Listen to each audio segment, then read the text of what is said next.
This weekend marked the open beta playtest for Hell Let Loose Vietnam, and unless you were one of the fortunate sons that were able to check out the closed beta a few weeks back, it was the first real opportunity for the public to get into the jungle and reference their favourite Vietnam War movie quotes. I love the smell of napalm in the morning. So join me as I share my thoughts on the good, the bad, and the downright ugly.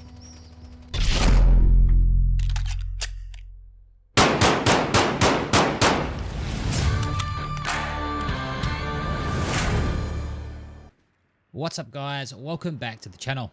I never thought I'd be making another Hell Let Loose video again, if I'm being completely honest. My previous experiences with the game were pretty rough. It felt like a game constantly plagued by bugs and glitches that took far too long to fix, a development team that at times just seemed incapable of even putting together a simple trailer, and quite possibly one of the most toxic gaming communities I've ever been a part of. So why Hell Let Loose Vietnam? Well, despite everything I disliked about its predecessor, one thing is for certain, I probably would have never started this YouTube channel without that game. And for all of its flaws, it's played a huge role in getting me to where I am today. Because of that, I feel it deserves at least one thing from me: an honest, open-minded review. So that's exactly what we're here to do. Now, the open beta was scheduled to go live on PC at 10 AM BST on May the 29th, or 7 PM for those that are here in Australia, or so we thought. Yeah, we're going to kick things off with the ugly side of things, unfortunately. But I promise there is some good to come, so do stick around. As many of you already know my feelings towards Team 17, I'll do my best to keep those in check. Leading up to the playtest, players were invited to register with the promise that further details on how to access it would be shared closer to launch. Well, 10 AM BST came and went, and there was still no sign of the playtest. Well, we're waiting. Nor any information on how players were actually supposed to access it. Then, around 15 minutes later, word started spreading that the developers had announced on Discord that the beta was going to be delayed by 3 hours. As you can imagine, that didn't go down particularly well with the people who had been sitting around waiting patiently to jump in. Not exactly the strongest start. At that point, with the new launch time pushing well into the night here in Australia, I seriously considered not bothering at all. After everything that had happened in the past, it felt like another frustrating reminder of why I walked away from Hell Let Loose in the first place. Then, by some miracle, the devs announced that they were able to go live roughly an hour after the delayed announcement. Finally, we were in. Myself and many of the other boys were already familiar with how Hell Let Loose plays, so we decided to skip the tutorial and get straight into the action. After all, time was already limited, and we'd lost an hour or two waiting for the beta to launch. Unfortunately, that's when we ran into problem number 2. None of us could create a squad or start a unit because certain roles were locked behind the tutorial. If you wanted to be a squad leader, the tutorial was required. Commander, tutorial required. Recon, tanking, flying, you name it, you guessed it, tutorial required. Now, I'll go on about the tutorial a bit later because honestly I think it's one of the game's strongest features and one of the best tutorials I've ever experienced in a game. But on a time limited weekend, especially after the delayed launch, it just felt like another obstacle standing between players and actually enjoying the game. Nonetheless, we pushed through and finally got into a game. Surely it was smooth sailing from here, right? Unfortunately not. Almost immediately another issue surfaced. Key bindings were not saving properly and would regularly revert back to their default settings. At first I just assumed it was something on my end, but after speaking with the lads I was playing with, it became clear I wasn't the only one experiencing it. Later on, I then learned that it was actually a known issue that the developers were already aware of. Now, bugs are expected in beta, and I'm generally willing to cut devs some slack when it comes to technical issues during a playtest. But after the previous 2 points with the delayed launch and the mandatory tutorials, and spending even more time fighting with the keybinds instead of actually playing the game, I was just becoming increasingly frustrated. So I decided to call it a night and log off for the evening, in the hopes that day 2 would be a lot better. Well, I'm pleased to say that day 2 was a much more enjoyable experience. Of course, I did still run into multiple issues, which I'll touch on shortly, but they weren't quite as ugly as the previous ones, and I was at least able to play the game.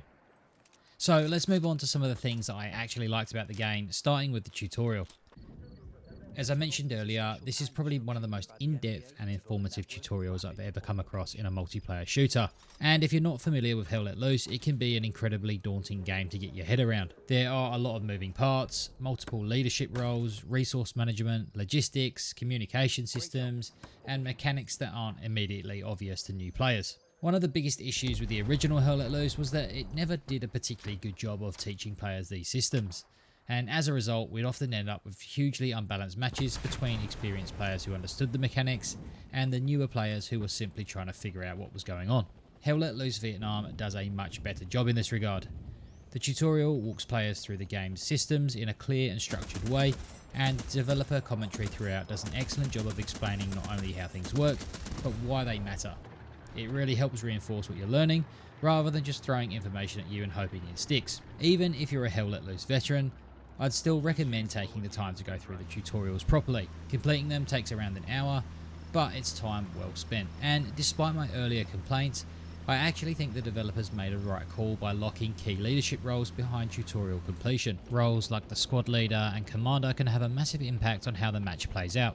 And in the original game, there were countless occasions where someone would take one of these positions without really understanding the responsibilities that came with it.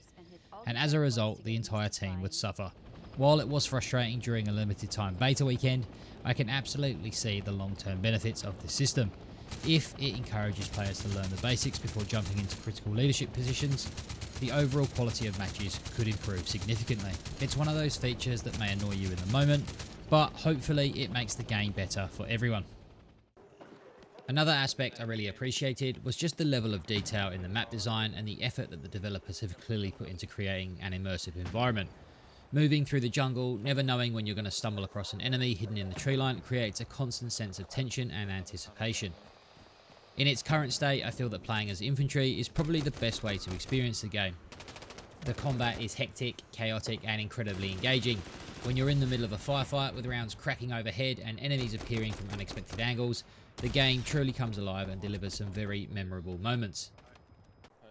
And of course, I can't forget the new additions to the game, such as helicopters, boats, tunnel systems and the ability to swim. It's definitely refreshing to see these new mechanics introduced into what was originally a very boots on the ground experience. While they add variety and create new tactical opportunities, I do feel that some of them do need a bit of tweaking. Take the helis for example. Whilst they may be fun to use and certainly add to the atmosphere, at the moment they just feel a little too slow and often end up just being flying targets waiting to be shot down. The tunnel system on the other hand is an awesome asset for the Vietnamese faction and adds an interesting element to the gameplay. While I was initially a little underwhelmed by what is just essentially a fast travel system, as opposed to a fully explorable tunnel network, I can appreciate the technical challenges involved in creating dynamic, explorable tunnels within pre-designed maps. That said, the tunnel system is incredibly OP in its current state and it's very easy to get behind enemy lines. As a defending team, there are few reliable ways to actually defend against them, so I do think there needs to be some further balancing regarding how and where tunnels can be placed or utilised. Boats essentially serve as half-tracks, acting as mobile spawn points while also functioning as logistics vehicles, capable of transporting and delivering supplies. They fit naturally into the gameplay and provide some useful flexibility for both transport and support roles. And the addition of swimming, more importantly diving underwater, is another welcome feature. It creates opportunities for stealthy flanking maneuvers and opens up new approaches to objectives. It's also nice that entering deep water is no longer an instant death sentence. However, swimming speed currently feels a little excessive. Soldiers move through the water like Olympic athletes. Though in the grand scheme of things, I think this would be a relatively easy task of tweaking the speed. But as far as the good stuff goes, that's honestly about it. Unfortunately, I feel the issues outweigh the positives at this point. Considering the game is due to release in just 3 weeks, I don't think it's anywhere near enough ready. If I'm being completely honest, I'd recommend holding on to your money for now and waiting to see how things look after launch. History has shown that fixing major issues hasn't always been smooth sailing when it comes to the developers, so I'd be cautious before jumping in on day one. As for some of the negatives, I ran into the occasional bug where recon planes were revealing enemies on the map that just simply weren't there. The audio, in my opinion, needs a complete overhaul. It's unbelievably loud. Even after lowering my master volume to around 30%, I still struggle to hear people communicating. At times, the ambient jungle sounds, the birds and insects, and other environmental effects just seem louder than the weapons themselves. The atmosphere is great, but it needs to be dialed back considerably to improve gameplay and communication.